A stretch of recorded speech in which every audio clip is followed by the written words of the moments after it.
Tracy Swedlow, and this is Televisionation. I am really excited to meet, Art. Excited to meet you, Botterell, and Azita Manson, who I have already spoken to before and who has been to our conferences in the past. You are from OpenZNet, which is OpenZNet.com. Welcome to the show. Thank you. Well, the topic of the moment, there are many topics at the moment, but one on top of everybody's mind is the fact that we're in a pandemic, and, you know, how do we communicate with each other? How does the government get out to the public? And, you know, how do we help inform and warn people what they should do, what they shouldn't do? And everybody seems to be finding their own source of information, their own set of experts. It's really becoming quite a jumble, whether or not we even refer to the WHO or the CDC anymore. I don't even know. But anyway, so welcome to the world of alerting on television. And tell us a little bit more about what you both do at OpenZNet, because I know this is your expertise. Thank you so much for having me on your show. My background comes from the cable television system, but in about 2015, we got recruited by NAB to build the next generation, client reference platform for them, for a proof of concept, and also to show the broadcasters what are the capabilities of ATSC 3.0, which one of them was emergency alert notification, was one of the main demonstrations we have done. As a result of building this platform, we realized that we needed to create an adaptable communication platform.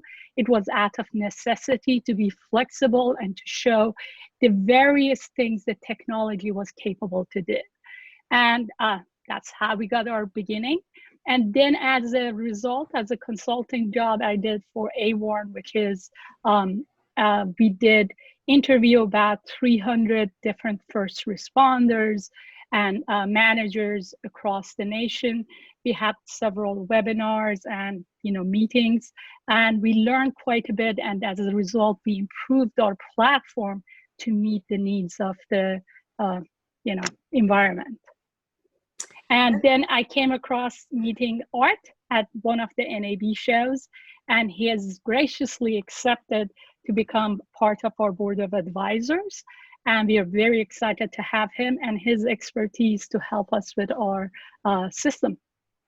Well, obviously, alerting and warning technology seems to be the first way that ATSC 3.0 technology will be implemented. Art, this is a critical moment in the history of television when we might actually get something out the door that could impact millions of lives. Tell us a little bit about your background, and is it too late, in your opinion? Because you have a good, you have an alerting, you have a background in public alert systems and things like that. Tell us a little bit about your background. Well, gee, I've spent most of my career kind of at the intersection of mass media and emergency response. In my youth, I worked in radio and TV for a while.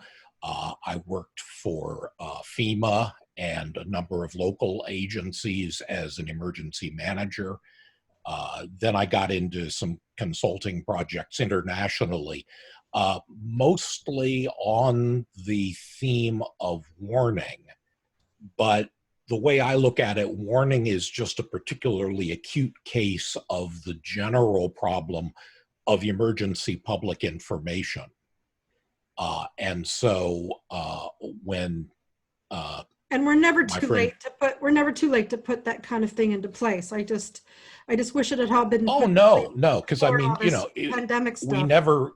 Yeah, we never have the last emergency, right? And frankly, because of the way emergency management is viewed, especially in the States, the only time that you really have the resources, the energy, the attention to advance things is right after something goes terribly wrong. You know, and while the pain is fresh in people's minds, that's when innovations happen. Then we kind of, you know, the potholes in the streets become more important to us than, you know, some hypothetical disaster. And so it's very hard to get anything done.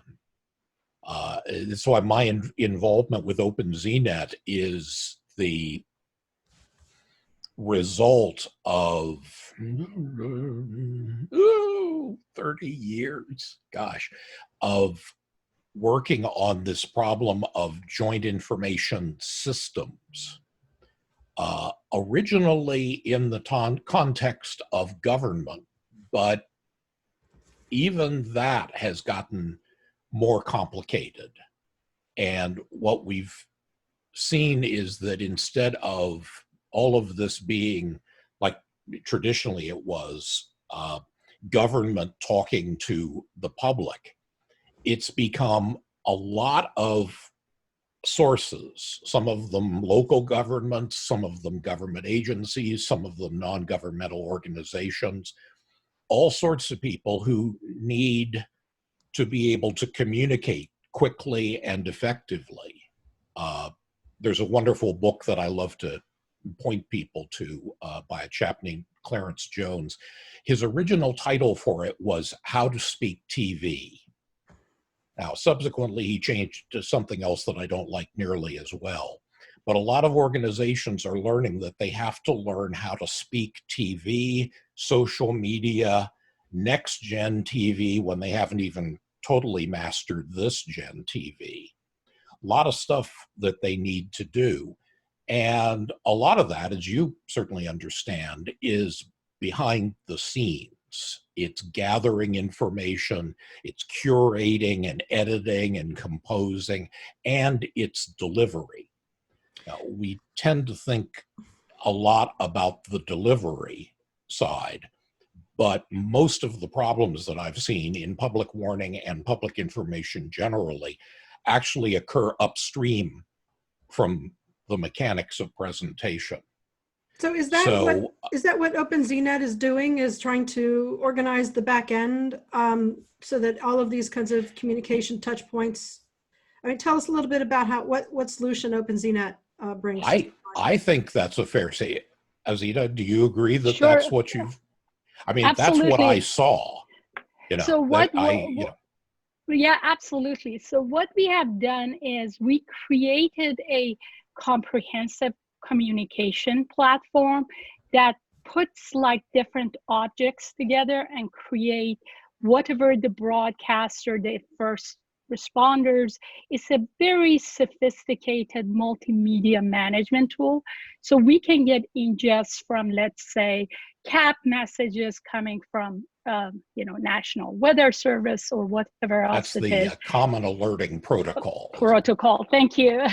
And then we are going to enhance it with multimedia, like let's say add a video stream, add images, add maps, and then create a very rich notification that now we can do a geo-targeted, because ultimately at the end of the day, as probably Art can tell you, over alerting and under alerting is the biggest problem in the industry. So what we have done is by creating a very micro targeted, I don't even want to say geo targeted, we can do a 3 feet by 3 feet notifications to people to say, this applies to you or this doesn't apply to you, and just basically organizing that information. So is this basically a distributed database that anybody can add to, or is it owned by the government, or is it owned, or people have like an application they access over the web and they tap into data that's floating in the cloud? I mean, what is that back end structure? And because everybody's going to want to communicate at once and send their maps and send their pictures and their advice. And then how does all that get orchestrated? And because, like you said, this is the big problem. And but the front end, the design, the communication of it to the populace through the TV is like the easy part of the solution, right? But Yes. well, it's the easy part if you've got the tools in hand. Yeah. And Yeah. that's right.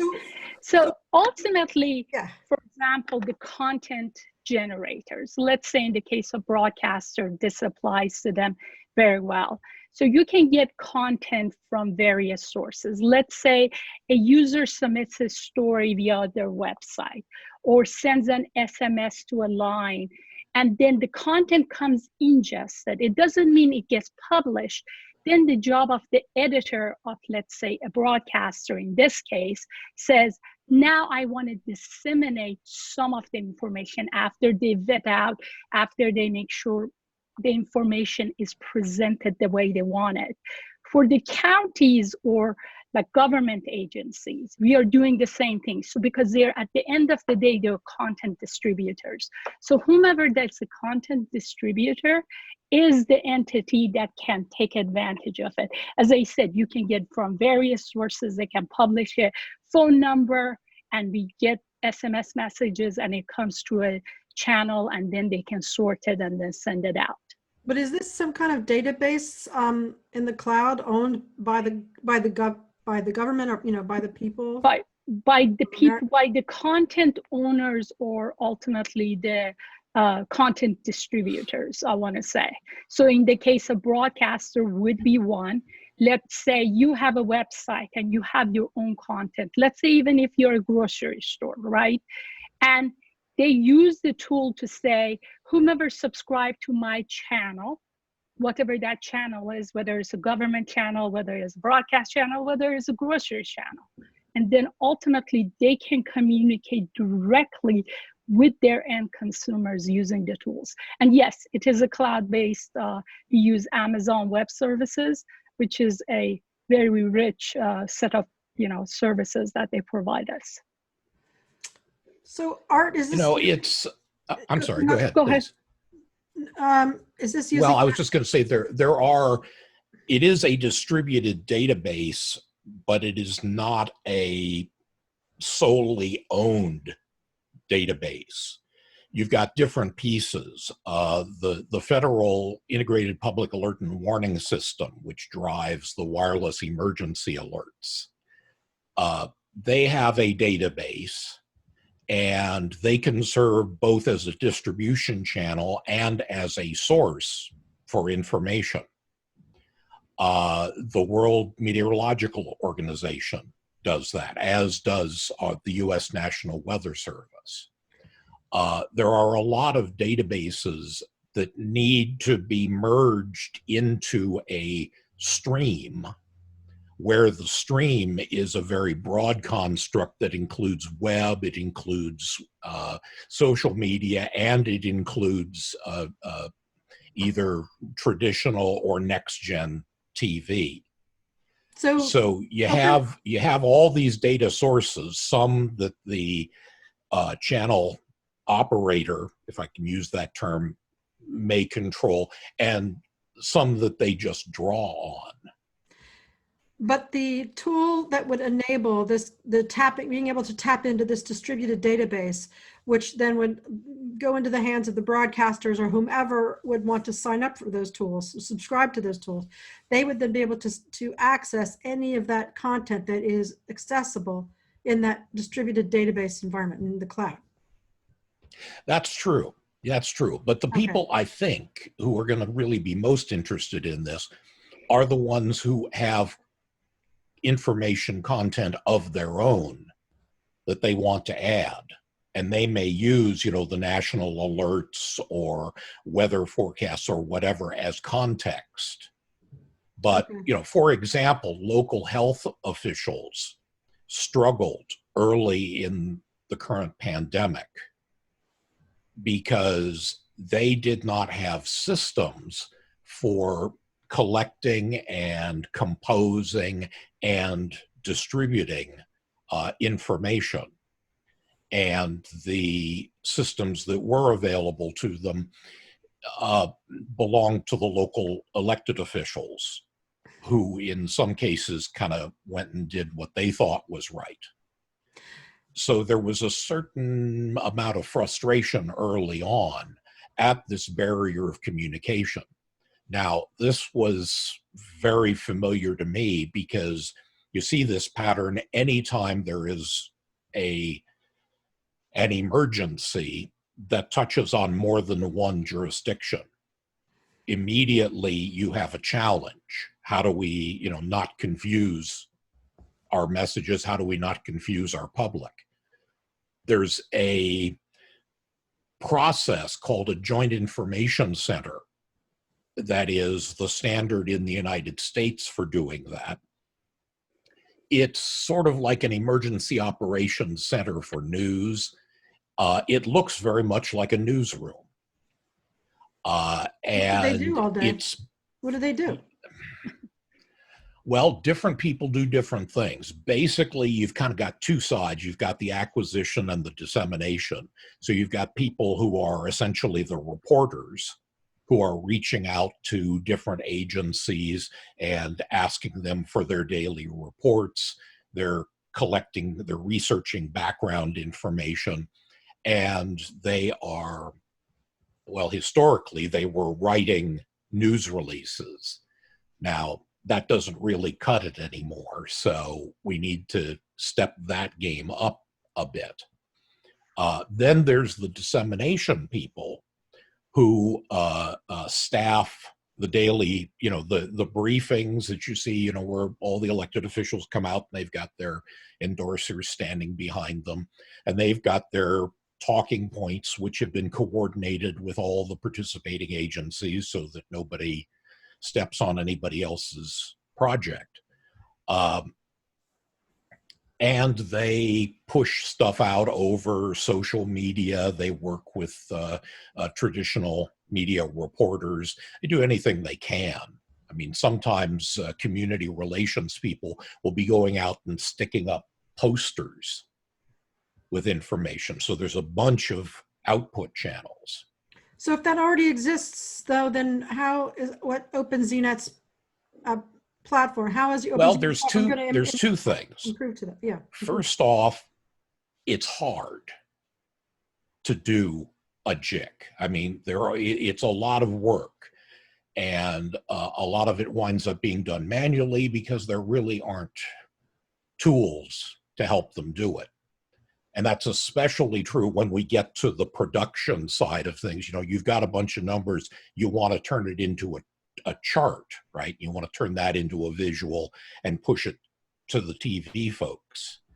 That is not stuff that most public affairs officers have. The other thing, which has been a problem for a long time, but became critical during the pandemic, is that you frequently can't get everybody physically in the same room to do that. In a very large area event, it may be impractical for public affairs people from all the jurisdictions and all the agencies to travel to a physical JIC. And so there's been this idea of what they call usually a joint information system, which is the idea that somehow we gotta virtualize this process. But there haven't really been good tools for doing that. And what I saw with OpenZNet was that they had created a virtual JIC. I mean, that's just one take on what they do. But it was very clear to me that this was exactly the sort of tool that we'd been imagining having for many years, but to date still don't. That's I think the reason, one part of it is what we can demonstrate is the technologies have come a long way. In the past, I want to say 5 to 7 years, we have systems that is configurable in a matter of like literally a couple of hours. So we can configure and adapt as we go and as the needs of the environments or systems change. So that's the number one goal. But ultimately, whether our tools go globally or not, which I hope it will, but ultimately every content owner have a set of viewers that they want to communicate directly with. So as I said, the broadcaster, the health officials, any entity any organization that you think about want to have a conduit to their viewers. They have already gathered up the viewers, and we're just making that process easy for them. So we are basically streamlining them so they can click a couple of drag and drop here, add me an image, add me a video stream, add me a whatever else it is that they, even the stuff we haven't thought about. The nice thing about the technology is we had a customer in Zionsville in Indiana, and they were asking for something very particular for their use case. And it literally took me a matter of a couple of hours, and we added it and we offered it to them. So those are the type of things that the newer technologies can provide you. And that's why it becomes a common platform that anybody can use. But you don't have to have a central database that everybody has to coordinate. I want to make sure that we understand that even if you have an individual business, you have your own subscriber, you can make that channel available. As far as we are concerned, these are different video streaming or content driven or notification channels more so than anything else. And do you have you put this into the market yet? And do you have clients for this yet? Or I mean, what's the stage of? So right now we are in talks with several broadcasters, and we are in talks with a couple of counties that we are demonstrating these, and they're all interested. Unfortunately, we came close to closing one of the deals. COVID-19 hit and everything just went on a halt. So we are looking for partners, and we can do this, for free 1 month trial if they like it, if they love it. Every time I have shown these demos, I have just got nothing but positive. It's like, I really wanted to be able to schedule, let's say, one of the things that one broadcaster specifically, at 5 p.m., I want to be communicating with my viewers and telling to come because I have a breaking news and showing up at the local news station. So those are the type of things that we have built. And as I said, we are very close to closing some of the deals, and hoping if there are any partners out there, we will be more than happy to work with them. And these are ATSC 3.0 ready? They certainly are. As you know, we started this communication platform. Our origin was at ATSC 3.0. And as I said, as the time evolved, we realized that we have to be able to target their mobile apps, their website, or any other streaming capable devices. We can certainly do our platform. But are you in trial anywhere, like in Phoenix, where they've got the market? No, we are talking with them, but right now I don't think application is the highest priority at the moment for them. But again, it could very well, certainly we are open to any discussions with them if they wish to see it. You'd think this would be a good time to start working with it, to and to. That's right. And for these broadcasters to look like they have their act in gear, That's right. So now, yeah, as I said, our platform is, go ahead. Yeah. Go ahead. Well, it's not always going to be the broadcasters who are generating content. That's right. A lot of times the content is coming from, let's say, the local public health department, and they're generating text, and they're generating graphics, and they may even be generating, video, which they then pass off to the TV stations to use. So we have to make sure that we have compatibility technically, and we have to have the ability to ingest everything that we output. So let's say I am a state Department of Health and I'm running this system. I have to be able to take information that was generated on a system by a county somewhere in my state and roll that up. And eventually I'm going to be able to push that to the broadcast industry and everybody else. And from my perspective, the fact that this is so incredibly ATSC3 ready is just kind of a bonus, because frankly, emergency management is waiting for ATSC3, but it's not out there yet. So emergency managers still today have to deal with traditional broadcast, social media, print. And ATSC3 is just kind of something that we scratch our heads about. You know, geez, what are we going to do when that happens? But when Azita tried to build a demonstration of what could be done with ATSC3, she, for her own purposes in that project, built a complete content management chain back from there.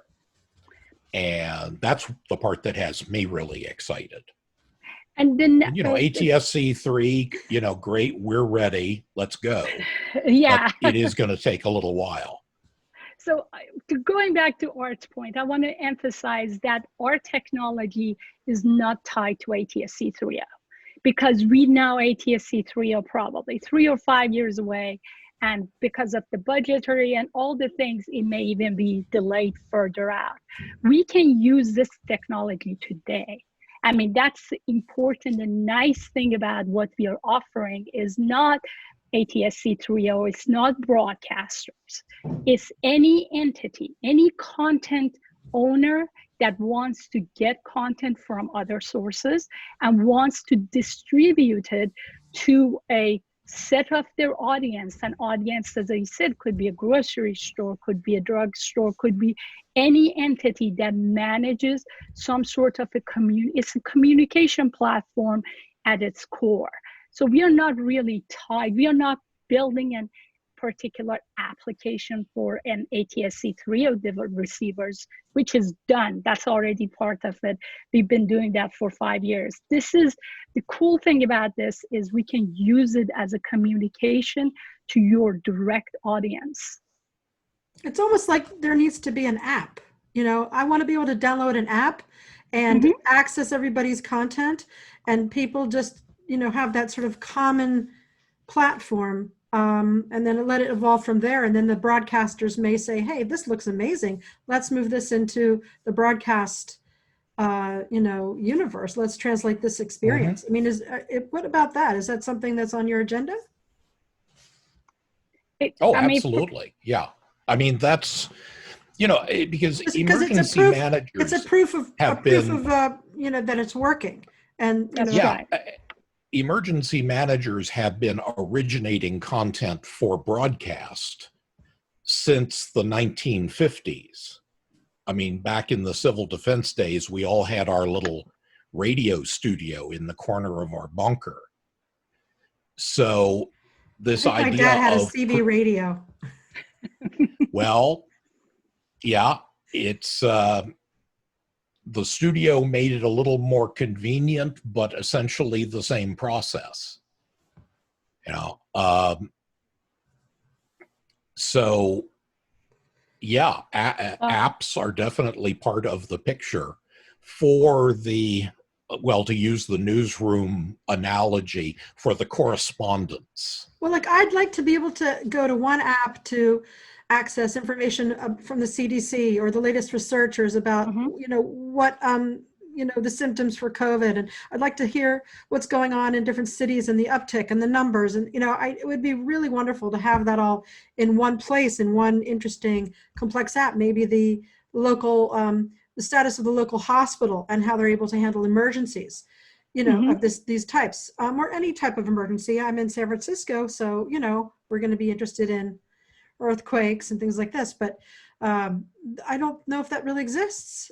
We do have that citizen app here, but that's police activity and things like this. But it would be great. That's what I'm saying. To have one. Well, and I mean, what you're talking about is what we call mass personalization, right? Everybody wants what is relevant to them. And maybe even to be able to upload to the system in case anybody is. Yes. Now, could OpenZNet Absolutely. do this? Absolutely. The distinction between producer and consumer is flexible in this system. It starts to erode.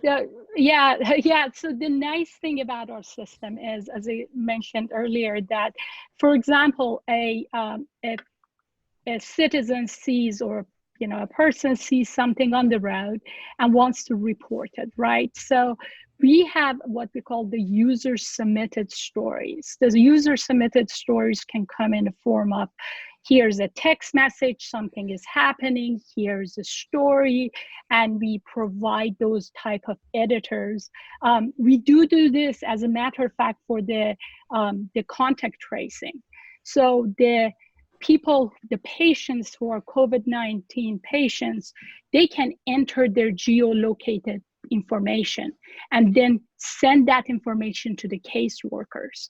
So that's the same basic technology. Somebody enters the data, we just manage it, and then we distribute it like literally in files and folders. If you really look at our platform or dashboard, is literally is a matter of, here's a user submitted folder, here's a CNN reporters we have, for example. We have one we ingested from Sports Radar, right? So from our perspective, the ingestion point, right now the technology have come so far away that we can do from FEMA, from city, from any ingest points, and then we can distribute, manage, and then we can now geo-target and publish to other platforms like social media, like Twitter, whatever else, your own website. Now we can create those geo-targeted messaging, or based on preferences that you can do any of it. That's really that's really what ATSC 3 brought into this whole equation, was this incredible customizability of user experience, right? Of being able to localize or otherwise select for relevance on a consumer by consumer basis. Now, most of our media right now don't have that. We're beginning to make some progress in cellular notification with geographic targeting. I know that when there's an Amber Alert, like the whole house goes, crazy with that sound. I mean, they figured that out. You'd think they could figure something or work with you. I mean, like I don't even know who runs Amber Alerts. Whoever that agency is, maybe they should be buying you and getting you to integrate your technology. Actually, our technology is integrated with Amber Alerts. So what we can do on best part about it is you can create preferences, because you don't necessarily want everybody gets every alert, right? Some people, and another aspects of this is, let's say if you're not outside, right?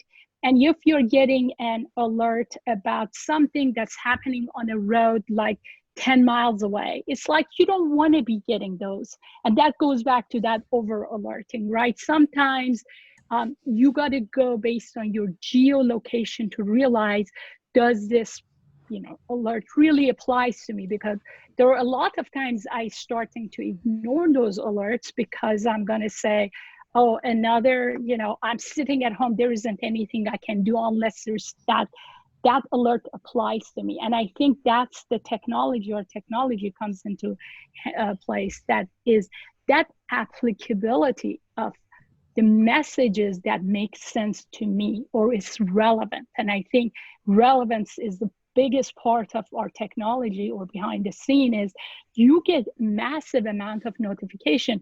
Does it matter, for example, like you said, if there's an earthquake happening in San Francisco, I like to know it as an informative, but I don't want it to be blaring on all my devices at the same time, maybe. But again, from a first responder, maybe they disagree. But again, we talked to over 300 first responders over the course of the past 2-3 years. And they all said that consumers become insensitive to their notifications because you got to be very, very careful not to over alert them. So what's the next step, other than looking for other partners and customers, right? Yes. Is there something that's happening with the platform that like a new version, or there's some innovation going on? Just sort of sum it up for me and tell me, what's the bleeding edge for you? So from our perspective right now, we are currently working on this streaming technology, which we can add watermark, we can add like different variations of things, similar, I guess, to YouTube. We are not really a one technology company, we are a platform. So our next biggest thing is, if there are anybody out there that would like to see a demo and see if they can take advantage of this communication platform and see how they can start doing monetization, because we can do interactive ads, especially with the political season coming up. We can actually create those custom interactivity for different content providers that they can, host it on their websites or host it on their app. As I said, our technology is not really tied to the ATSC 3.0. We can do that today with ATSC 1.0 or any of the mobile or website. Okay, sounds great. And then my side of it is to talk to my friends about this pro bono effort in public safety, notification, contract tracing, all of these things. I'm looking to introduce my colleagues to this capability and see if they don't find it as exciting as I do. We are very excited. Well, I would love to see it implemented. I think we need it now. We need it in the future. Things are going to get tougher probably as we go forward anyway with climate change. So yeah. I hope that I hope you find a lot of success, but I also am worried about what we're facing. But thank you so much for sharing with me your passion and your important work. Thank you so very much for having us. Thank you. Thank you, Tracy. Thank you. Thank you. Bye-bye. All right, that's Azita Manson, who's the CEO of OpenZNet, which is OpenZNet.com, and Art Botterell. Who's just some old guy. Okay, thank you so much. I'm Tracy Swedlow. This is Televisionation. Please contact me to find out more about what we're doing, and don't forget our virtual conference is coming up September 9th and 10th. Online everywhere, internationally. Alert, alert, alert. Red alert. Thanks, everybody. Bye. Take care.